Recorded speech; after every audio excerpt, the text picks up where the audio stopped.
Olá para você, boa tarde, eu sou Érica Lima e hoje no nosso debate político a gente tem a presença do deputado estadual Sinésio. Ele que representa a legenda do PT, que está à frente hoje, da comissão também da CPI da Energia. Essa que está dando o que falar, né? Ele faz parte da comissão aqui de Minas, Gás e Energia. É isso mesmo, deputado? É isso aí, Érica. Primeiro, um prazer de estar aqui batendo um papo com você, o Marcos aqui que está na técnica aqui, fazendo todas essas imagens para você. E hoje a campeã de denúncias, né? Depois, inclusive, da privatização, que foi um sonho, né? Todo mundo diz assim, vamos privatizar para melhorar, né? Então, a privatização foi um terror da Amazonas Energia, né? Então, o que nós temos hoje aqui? Apagões, tarifas elevadas, né? Corte de energia em tempos de pandemia. Então, eu vejo que a CPI da Amazonas Energia está chegando em bom momento. É a campeã de denúncias na Defensoria Pública, no Ministério Público, né, no Tribunal de Justiça, e nós apresentamos essa CPI e estamos aí aguardando, né, depois que no dia 4 de setembro, num sábado, né, essa empresa entrou com pedido de liminar junto ao Tribunal de Justiça do Amazonas, e o Tribunal de Justiça concedeu essa liminar. Só que ela é de forma monocrática, por um desembargador. E agora a Assembleia Legislativa ela entrou com uma contestação, com pedido de reapreciação urgente dessa liminar, né? Então foi feito essa reconsideração no caso da promotoria, né, da Assembleia Legislativa, e que eu vejo que agora, mais do que nunca, essa CPI não é mais do deputado Sinésio que apresentou, não é também da comissão que foi instalada pelo deputado presidente Roberto Cidade, agora é da sociedade. A sociedade que vem clamando por muito tempo que alguém fizesse alguma coisa contrário a esta empresa e todas as irregularidades que ela vem fazendo com a população. Então, estamos fazendo nosso papel, que é o papel de fiscalizar o bom uso do recurso público. Como aqui é um debate político, eu gostaria que a gente começasse falando sobre essa questão do trâmite. A gente não vai se alongar, mas as pessoas que estão acompanhando, muitas vezes, elas não têm informação. Sim. E realmente houve uma bandeira no Brasil aí de apoio à privatização, e se privatizou a energia. E referente ao estado do Amazonas hoje, como é que se encontra essa energia? Quem são os donos dessa energia? Por que a gente está pagando tão caro por essa energia? Olha, 2019, 2020, 2021, 2019 teve aquele apagão, 2020, e que na verdade fizeram tudo para sucatear essa empresa, para que fosse colocado no leilão, e foi privatizado. E eu sempre fui contra a privatização. Sabe por quê, Érica? Porque nós que vivemos aqui na Amazônia, nós temos um custo de manter essa floresta em pé, nós preservamos o meio ambiente, né? E, acima de tudo, o mundo todo quer respirar esse ar puro. Agora, nós não podemos pagar uma tarifa alta, tarifa mais alta do que quem está no Rio de Janeiro, no Rio Grande do Sul, enquanto que eles poluem, né, o meio ambiente, e nós ainda temos que pagar para estar na floresta, estar convivendo e mantendo esse ecossistema maravilhoso. Então, eu coloco aqui alguns pontos básicos. Um deles é a busca que se travou na privatização. O que se pensou na privatização? Primeiro, queria fazer a interligação do Linhão de Tucuruí, onde seria uma forma de ter uma energia de qualidade mais barata, e seria uma forma de atrair novos empreendimentos para cá, novas indústrias, e com isso geraria mais emprego para a população. Isso foi vendido, né? E com isso, resultado, mais de 3 mil servidores da Amazonas Energia, da Eletrobras, foram demitidos. Pessoas com 25, 30 anos de casa, que conheciam tecnicamente, não é, todo o trabalho. Então, esses eletricitários, que é uma mão de obra especializada, também essa empresa, a grande maioria que foi demitida, e outros que foram submetidos a baixíssimos salários. E aí a empresa também começou a contratar, subempregar pessoas que não tinham conhecimentos nem know-how. E aí, o que resultou? Resultou que foi começando a sucatear primeiro a mão de obra e, sobretudo, dentro do processo licitatório, que é uma concessão pública para distribuir, comercializar essa energia para a população, tem cláusulas bem claras que essa empresa, já privatizada, tem compromisso de investir na melhoria e na modernização da energia aqui para a nossa região. E não houve. O que eles sempre fizeram? Fizeram foi abrir kitnet, centros de atendimentos, né, em tudo quanto é lugar, buscar contas, muitas das vezes, 2007, 2008, contas antigas que muitas das vezes o cidadão não tem mais o comprovante, e nós temos isso aqui como comprovar isso aí. Isso causou um desconforto. No início, você lembra que teve uma propaganda muito grande à mídia, né? Vamos cortar a luz dos gatos, era tigre de sabre. Aí veio também na periferia, nas mansões, nos condomínios fechados, né? O uso da força policial. Aí eu disse, poxa, agora o negócio vai, né? Vai, porque como estão usando esse instrumento para que não tenha furto de energia, então é sinal que eles vão modernizar, as pessoas vão pagar um preço justo e vai melhorar a qualidade de serviço. Ao contrário, não teve a modernização e o resultado aí está, todos os bairros de Manaus sofrem hoje os apagões, a péssima qualidade de serviço. Agora, eu que ando no interior, vejo como é que está no interior também. Eu queria saber mesmo, porque você visitou atualmente 14 municípios, é isso? Sim, sim. Tanto do Madeira, do Alto Solimões, do Purus, do Juruá, eu visitei em todas as calhas de rios, né? Então, um exemplo, Luz para Todos, que é um programa tão espetacular, que é um programa inclusivo, que fez com que muitas pessoas deixassem de vir para Manaus, permanecessem nas suas comunidades, com uma agroindústria, né, tendo a oportunidade de ter postos de saúde, escolas funcionando pela parte noturna. Agora foi abandonado, e mais, sequer estão fazendo manutenção da rede. Quando cai uma árvore na linha de transmissão, as pessoas ficam uma semana, 15 dias sem energia, mas a conta está chegando. Então, eu vejo que nessa direção, então, Érica, o objetivo dessa CPI, primeiro, apurar as irregularidades no fornecimento de energia elétrica por parte da empresa concessionária Amazonas Energia, que está ocasionando para todas as pessoas aqui, não só da capital como no interior, prejuízos irreparáveis, tanto de eletrodomésticos, gêneros alimentícios, né?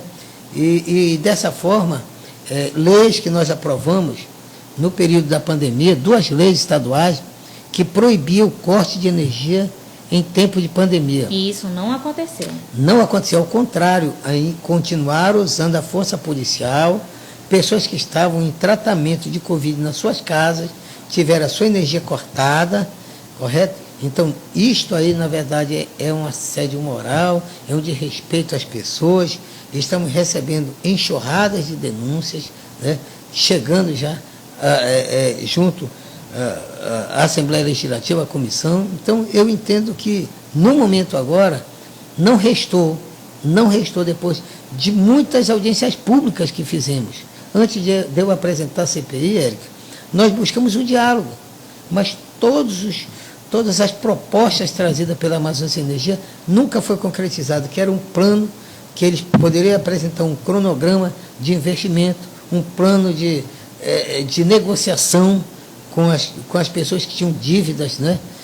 Com a empresa, mas isso nada foi colocado em prática, ao contrário, sempre foi a repressão, está entendendo? Um tratamento mesmo como se fossem cidadãos bandidos e não clientes dessa empresa. Então, vale a pena ressaltar que uma das coisas que as pessoas, quando a gente pensou no debate político com esse tema da CPI, uma coisa que a gente se preocupou é ouvir um pouco a população e trazer, né, essas dúvidas. Então, as pessoas falam assim, mas como que no país como o Brasil, aqui no estado do Amazonas, a Constituição ela coloca que a água, a energia são elementos de necessidades básicas, né? É garantido constitucionalmente. E por que hoje se paga tão caro por isso? E, por exemplo, a CPI, a proposta de uma CPI na CMM, na Câmara Municipal de Manaus, onde o presidente é Davi Reis, não foi à frente. E aí a grande pergunta é, né? Essa CPI na Assembleia Legislativa, com o presidente Roberto Cidade, você propondo, né, e apoio de vários outros deputados que eu vi que também estão nesse diálogo. Como é que ela está sendo assistida? Como você vem sentindo o apoio dos seus colegas que estão lá como deputados? Ela realmente vai para frente? Olha, Érica, quando eu apresentei no dia 1º, de imediato, até porque eu nunca apresentei, durante meus 7 mandatos, nunca apresentei o pedido de CPI. Assinei várias. Sim. Mas eu nunca apresentei, porque para mim, CPI é como uma greve. Quando se esgota qualquer fase de negociação, você, quando não vem pelo amor, vem pela dor, né? Sim. Eu coloco assim. Então eu esperei, eu presido a Comissão de Minas e Energia. Então fizemos várias audiências públicas. Então, como não obtive resposta, não somente eu, como todos os deputados, inclusive estava na tribuna o presidente Roberto Cidade, que estava ainda pensando de apresentar mais um pedido de audiência pública. Foi quando eu disse: deputado presidente, eu estou aqui com um pedido de CPI, porque eu entendo que esta casa não pode mais ser objeto de ping-pong entre a população e os parlamentares aqui. Então, eu vejo que é o momento de cobrar medidas enérgicas, né? Então, eu apresentei. Quando eu apresentei, de imediato, consegui as 8 assinaturas que eram necessárias e chegamos a 12 assinaturas. E o mais importante, no dia 4, em pleno sábado, essa empresa entrou, está entendendo? Com um pedido de liminar, né? E o Tribunal de Justiça, de forma monocrática, que é no plantão, o desembargador deu essa liminar. Agora, eu vejo, como eu digo que a Assembleia está firme, diferente da Câmara. Aqui está, não foi mais a comissão da CPI, foi a própria casa. A própria casa. Tá? A própria casa que apresentou a contestação do pedido para reapreciação da decisão liminar. Então, a Procuradoria da Casa, ela se posicionou. Então, para você ter uma ideia, todos os 24 deputados são favoráveis. E mais, não tem essa história de dizer que essa CPI é da base de governo, é base da oposição, é base dos deputados independentes. Essa CPI não é mais do deputado Sinésio que apresentou, não é mais dos membros da comissão, que eu faço questão aqui de registrar. Eu fui escolhido, são 5 membros, eu fui escolhido como presidente dessa CPI, o relator ficou o Carlinhos Bessa, o Fausto Júnior como membro, o deputado Cabo Maciel também membro, e o deputado Hermilson Chagas também membro. São os 5 membros dessa CPI, que foi escolhido de acordo com os blocos partidários, de forma bem democrática. Sim. Então, não existe a possibilidade nenhuma de pararmos. O que estamos aguardando é a posição agora do Tribunal de Justiça do Estado do Amazonas a reavaliar, que é o pleno agora, reavaliar essa liminar e para que a gente possa trabalhar. Eu sei que o Tribunal de Justiça, depois que a CPI concluir, tanto ela como o Ministério Público e os órgãos que julgam, né, as decisões terão muito trabalho, né? Eu vejo que é nessa direção. Então, os poderes são harmônicos, mas independentes. Então, o Legislativo, que tem o papel de fiscalizar, de cobrar responsabilidade, principalmente numa empresa dessa, Érica.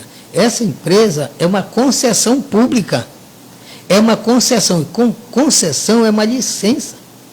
É uma permissão que ela recebeu. A privatização é uma concessão. Continua sendo do Estado. Da mesma forma que aconteceu recentemente com a Água de Manaus, quando o prefeito Davi Almeida, né, entrou diante das tarifas elevadas. Então, não tem jeito, quando também está pedindo para repensar, reavaliar a concessão, né, da água de Manaus. Né? Então, como uma concessão, eles devem sim explicação. E essa empresa deve e muito. A forma como ela trata, e primeiro, estavam alegando que por ter uma ligação com o governo federal, era para ser essa CPI lá da Câmara Federal, e que, na verdade, é o ledo engano, porque os clientes são aqui do Estado do Amazonas. Somos nós que pagamos aqui nossos tributos. Aqui entra o ICMS, né? O cidadão paga aqui o ICMS. Aqui na conta também vem taxa de iluminação pública. Então, e aí, tanto os munícipes, como também todos os cidadãos de 4 milhões de habitantes aqui do Estado, nós pagamos esses tributos. Então, merecemos ter o tratamento digno. Então, por isso, eu vejo que essa CPI ela veio para ficar. Eu vejo que essa CPI é do povo do Amazonas, ela não tem cor partidária, ela vem ao encontro dos interesses da população e de encontro a alguns interesses, principalmente da Amazonas de Energia, que quando ela entra com recurso para parar a CPI, ela passa um atestado que tem muito a se explicar.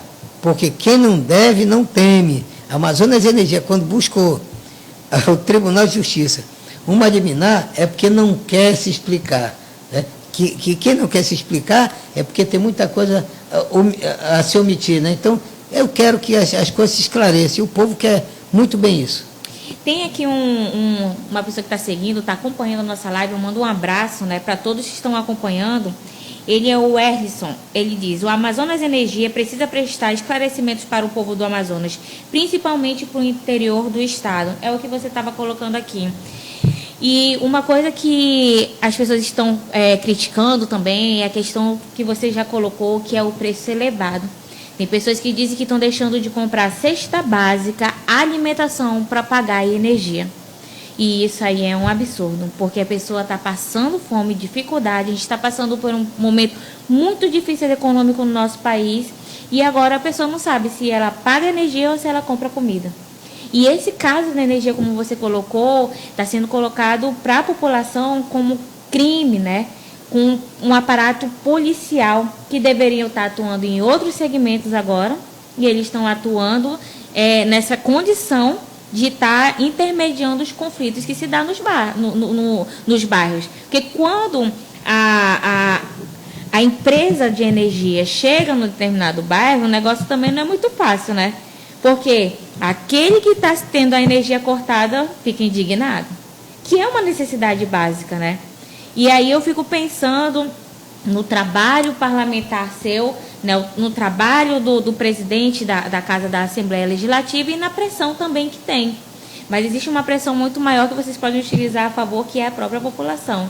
Como é que está sendo essa divulgação para a população da CPI? Como é que você fala para a gente que está sendo essa receptividade? Está recebendo apoio? Está recebendo denúncias? Você disse que está sendo recorde de processos. E olha que a população muitas vezes não tem informação. Fala um pouco desse feedback que você está tendo. Olha, Érica, muitas das vezes as pessoas elas têm vergonha de buscar seus direitos, de reclamar. Um exemplo, o Parque 10 hoje, o bairro Parque 10, eles estão colocando, inclusive, e estão modernizando a forma de cobrar, né?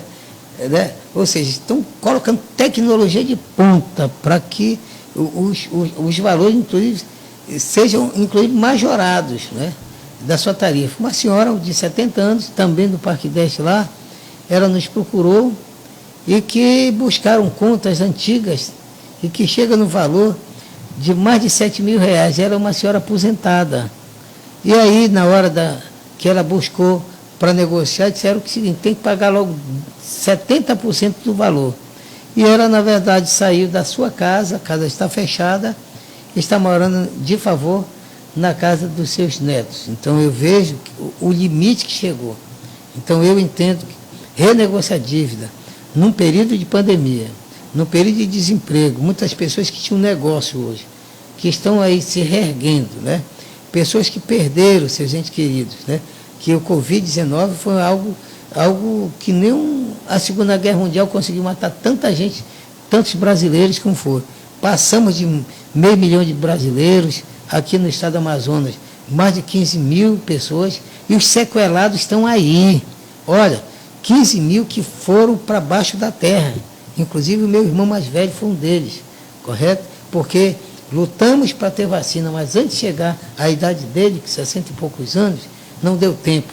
Né? Enquanto grupos aí diziam o seguinte, não a vacina, né? Que era uma gripezinha, coisa parecida. Então, hoje eu vejo quanto que é importante uma CPI. A CPI é um exemplo do Senado que obrigou hoje a questão da vacinação das pessoas.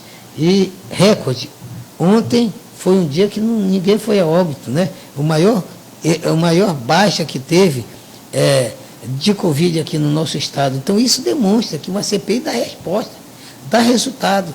E é essa forma que eu vejo, da mesma forma que a CPI da pandemia deu respostas, presidido pelo senador Omar, da mesma forma eu vejo que esta CPI da Amazônia Energia dará resposta. Primeiro, nós não poderíamos estar omissos, nós não deveríamos ficar calados, por conta que o nosso papel é de fiscalizar, é de atender os anseios da população, e eu estaria aqui muito triste, Érica, se fosse só eu, como autor desse requerimento de CPI, somente eu tivesse assinado, mas não, foram de imediato, precisava de 8 assinaturas, mas teve 12 assinaturas, e os outros 2 também chancelaram, e o próprio poder é que entrou com a representação para que o Pleno do Tribunal de Justiça reavaliasse essa liminar. Então, ou seja, a sociedade cobrando, vocês aqui, né, principalmente as mídias alternativas hoje, as redes sociais, né, como você aqui, Érica, que está dando esse espaço para a gente, e a sociedade, como também a própria Amazônia Energia hoje, ela tem clareza que ela não pode mais continuar achando que o Amazonas é uma cidade de muro baixo, é uma cidade que nós suportamos todos os desmandos, né? Eu não quero nem tomar conhecimento quem são hoje os proprietários dessa empresa. Eu quero, acima de tudo, eu quero que essa empresa, que já foi privatizada, mas que ela preste um serviço digno para a população e que cobre uma tarifa justa e como uma concessão pública e que for quebrado na cláusula contratual do que ela deixa de cumprir, pode inclusive até perder essa concessão. E espero não ser possível isso, né? E a CPI não tem essa diretriz. O que a CPI quer é averiguar todas as irregularidades que essa empresa vem cometendo e que ela possa se portar como empresa que tem um serviço de utilidade pública, um serviço extremamente necessário e que não pode sofrer descontinuidade, né? Essa empresa, ela não escolhe muitas das vezes no município, ela corta a luz da prefeitura, corta a luz de tudo quanto é canto, não leva em consideração nada disso, porque ela diz o seguinte, essa empresa não é mais pública não, ela tem dono, e como dono aqui, eu vou mandar e desmandar, então não é bem assim, então foi privatizado, mas ela deve responsabilidade e compromisso com a população. É por isso que me veio aqui na memória, nos meus pensamentos, acompanhando a sua fala, e você que está fazendo parte, está à frente da Comissão também de Minas, Gás e Energia aqui no estado do Amazonas, está sendo pensado, já foi discutido nas reuniões, nos encontros de vocês, alguma proposta que vá além, né, da Amazonas Energia? Hoje a gente fala sobre gás, energia, né, solar, hoje a gente tem tantas outras possibilidades que podem ser feitas como um projeto popular também, né, de financiamento para a população, em parceria com o governo federal, por exemplo. Já foi pensado sobre isso? Olha, Érica, essa pergunta sua é muito importante, porque a minha comissão é a Comissão de Mineração, Gás, Energia e Recursos Hídricos, né? Na questão da energia, eu estou fazendo meu papel, que eu acompanho, o Luz para Todo, acompanho uma situação dessa, porque nós temos conhecimento e nós vamos acompanhar essa CPI. Na questão do gás, também eu vi o quanto que lá atrás, quando foi anunciado, o gasoduto Urucuquari-Manaus tinha também uma perspectiva de melhorar, baratear a questão do gás. Hoje, para você ter uma ideia, todas as termoelétricas de Manaus, a grande maioria hoje, as térmicas, utiliza o gás, não usa mais o diesel. Então, já deveria ter a energia, inclusive, muito mais barata. Outra coisa, as casas do programa Minha Casa Minha Vida, lá do Nova Cidade, todas elas têm dutos para receber o gás canalizado, né? Que seria uma força do caramba, né? Inclusive, quando chegou a mensagem do governo para quebra do monopólio, mais uma vez eu tive a missão de ser o relator. E teve a quebra do monopólio do gás. Pra você ter uma ideia, Érica? As pessoas têm dificuldade de entender o que isso, o que tem a ver, o que é a quebra do monopólio. Monopólio é quando somente uma pessoa tem o poder econômico de administrar e controlar. Tá certo? Então, com isto aqui, sequer poderia ser comercializado o gás do Amazonas aqui no nosso estado, por exemplo. A Eneva entrou lá no Azulão, ali, né? E tem que vender o gás para Roraima, não poderia ser comercializado aqui no estado, né? Então nós temos uma bacia de gás fantástico aqui e esse gás não poderia ser comercializado para todos nós. Então, com a quebra do monopólio, essa possibilidade muda, né? E eu tenho certeza que esse novo modal também vai alterar substancialmente a vida das pessoas. É o que a gente espera. E né? nessa direção também, tem também essa proposta que nós colocamos, Érica, que é o gás social, está dentro da lei. Eu incluí exatamente nessa lei, na quebra do monopólio, né, da lei do gás, que também dá a oportunidade para ter as pessoas de baixa renda o gás social, né, para que ele possa ter de uma forma muito mais barata, né? Não dá mais para o município, você está pagando 140, 150 reais a botija de gás, aqui 110, aliás, 130 aqui em Manaus, né? E mais, por ironia do destino, amanhã nós estamos fazendo uma reunião também na FEAM, Agente de Fomento, né? Vocês estão vendo que os donos de veículos e aplicativos fizeram agora na sexta-feira várias manifestações em vários cantos. Lá na Assembleia já fizeram várias vezes. Eu dizia para eles, não adianta vocês somente fazer manifestação. Tinha que quebrar o monopólio e também ver uma forma para ampliar o número de oferta, né? Oferta de postos de gasolina que tivesse também o gás veicular natural. E só tem 2, agora 3 postos. Tem que aumentar para 5, mas sobretudo também, Érica, o importante com isso, chega em torno de R$ 3,99 o metro cúbico. E está chegando praticamente a R$ 7,00 o litro da gasolina. Então, imagina bem, esses motores de aplicativo, eles não ganham praticamente nada.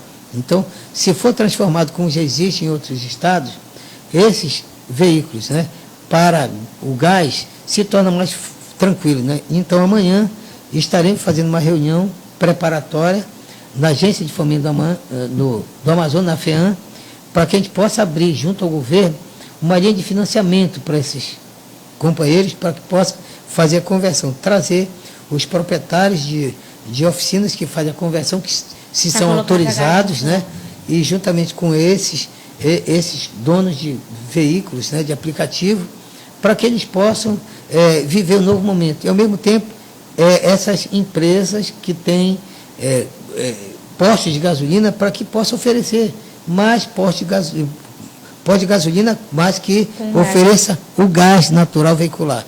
E disso aí, no dia 20, teremos uma reunião muito mais ampliada já com a Cigás, Eneva e outros grupos, né?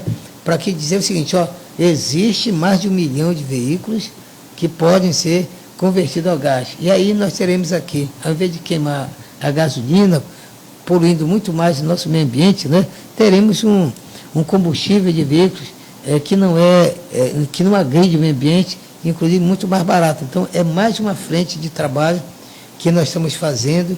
E no dia 20 vai ser lá no auditório, aliás, no plenário Rui Araújo. Vamos acompanhar. Finalmente. Então, amanhã, na FEAM, e fizemos já na Secretaria de Ciência e Tecnologia, estamos fazendo várias reuniões de trabalho, né?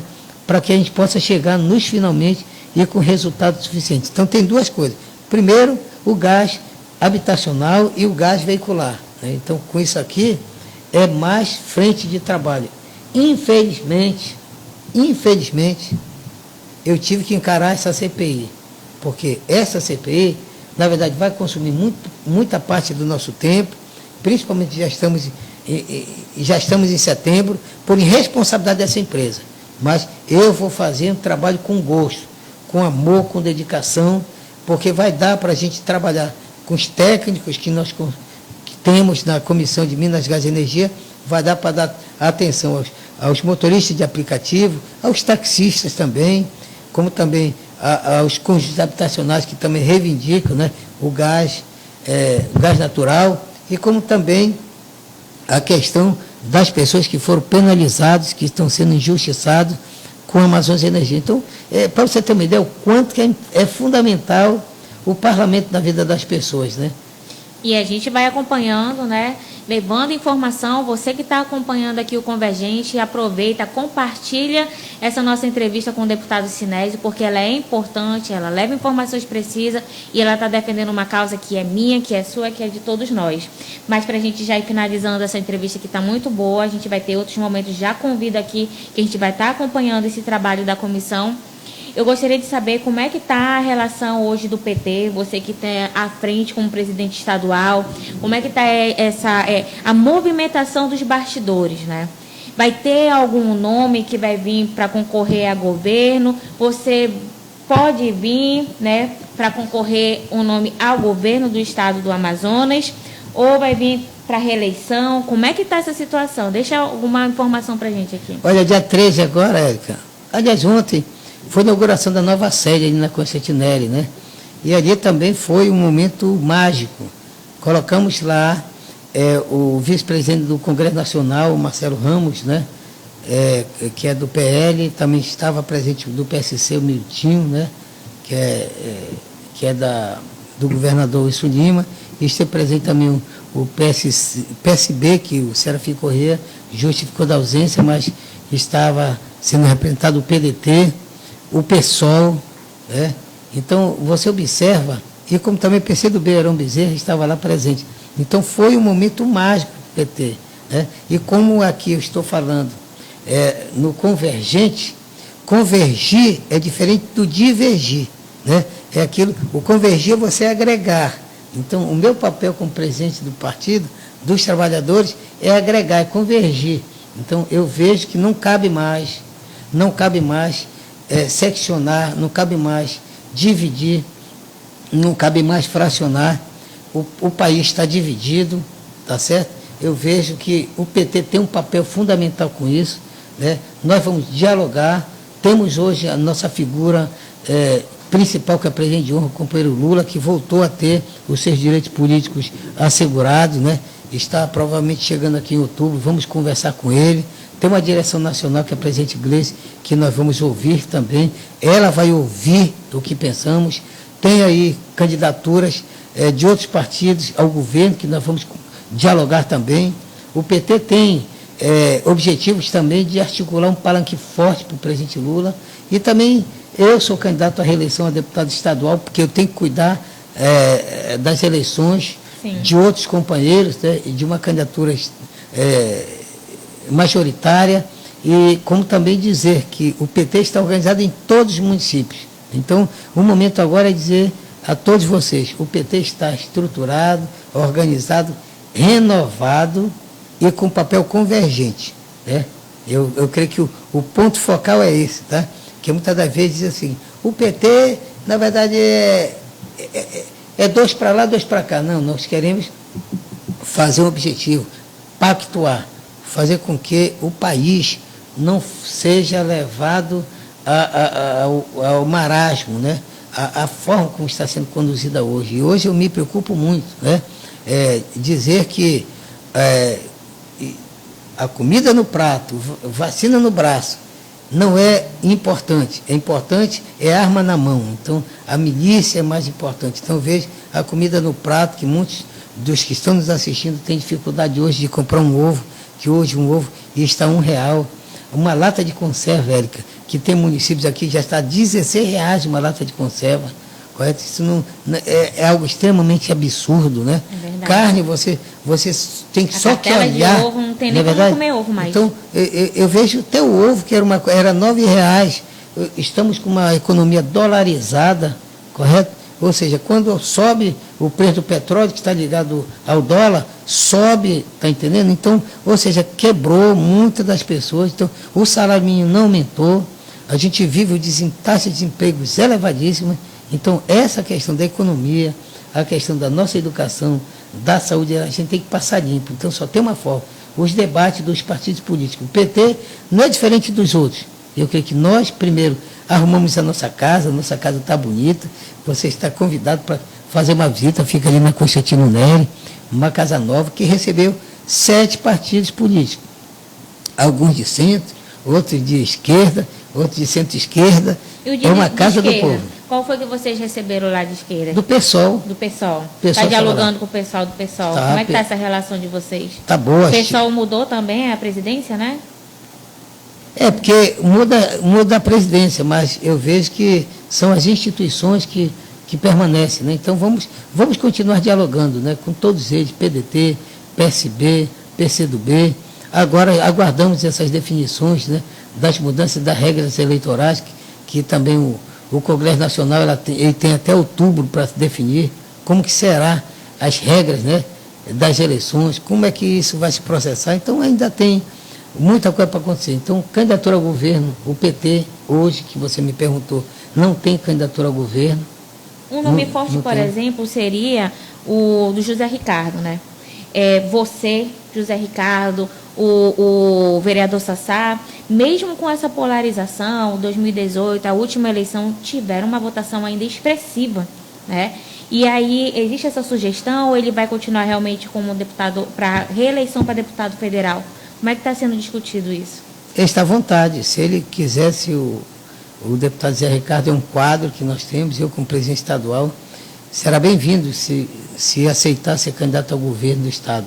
Para mim, será um prazer tê-lo como candidato ao governo do estado. Entretanto, pelo que nós compreendemos e sabemos, que o PT Nacional tem um projeto de ampliar o número de bancadas de deputado federal, né? Então, deputados federais que move todos os partidos políticos, que é a representação política no Congresso Nacional. Então, estrategicamente todo partido hoje, político, em nível nacional, busca, sim, manter ou ampliar sua representação no Congresso Nacional. Então, também tem essa direção. Por isso que eu digo, né? Muita água ainda vai passar por baixo da ponte, vamos continuar fazendo debate, mas, sobretudo, dizer que o PT está aberto para o diálogo, para o debate, mas, sobretudo, para as boas ideias. E digo a você, nós queremos construir uma candidatura ao governo que o PT possa apoiar, mas que também seja uma candidatura ao governo que seja progressista, que compreenda muito bem o projeto de governo novo, né, que possa pensar numa educação, numa saúde, numa geração de emprego e renda inclusiva, né? Não do modelo que nós temos hoje, né? Então, eu vejo que muito há de ser ajustado e vamos ajustar. Eu creio que o momento agora é dialogar, perceber o quanto que é possível a gente melhorar a vida do povo amazonense, né? Não só quem vive em Manaus, como também nas comunidades interioranas que aguardam muito as definições. Querendo ou não, as definições acabam sendo aqui em Manaus que acontece. E a gente vai ficar aguardando aqui. A Elis Regina, ela disse, deputado, como está a situação da CPI da energia? Elis, essa entrevista vai estar aqui no nosso IGTV, você pode assistir ela completa e aproveita, compartilha com outras pessoas. Deputado, eu agradeço muito a presença aqui no Convergente, a gente vai estar com portas abertas, porque a gente tem que estar fazendo essa cobertura, trazendo para a população as informações importantes, porque quem está informado, informação é poder, né? E então o Convergente hoje, que é um portal escrito por mulheres, eu agradeço aqui o Marcos, que também faz parte da nossa equipe, um abraço para todo mundo do Convergente, também do portal Manaus. Então a gente agradece a sua... Olha, Érica, como você falou, que é constituído de mulheres, eu quero dizer que o PT foi o primeiro partido político que faz, de fato, da sua direção nacional, as direções municipais, estaduais, é paritário, 50% é constituído de mulheres e de homens, né? De mulheres que são jovens, tem percentual de negros, indígenas, né? Sim. Ou seja, 50%. Então, muitas das vezes não é necessário uma força, né, determinante, mas o PT ele trabalha exatamente com isso, né? A paridade. Então, quando eu chego aqui, num portal como o Convergente, vejo isso, eu fico muito feliz. É a mulher ocupando espaços e ocupando onde ela quer estar. E a comunicação, a mulher sempre faz o diferente. E a gente espera que essa CPI ela traga resposta para toda a população do estado do Amazonas e da capital Manaus. Obrigado. Um abraço para todo mundo.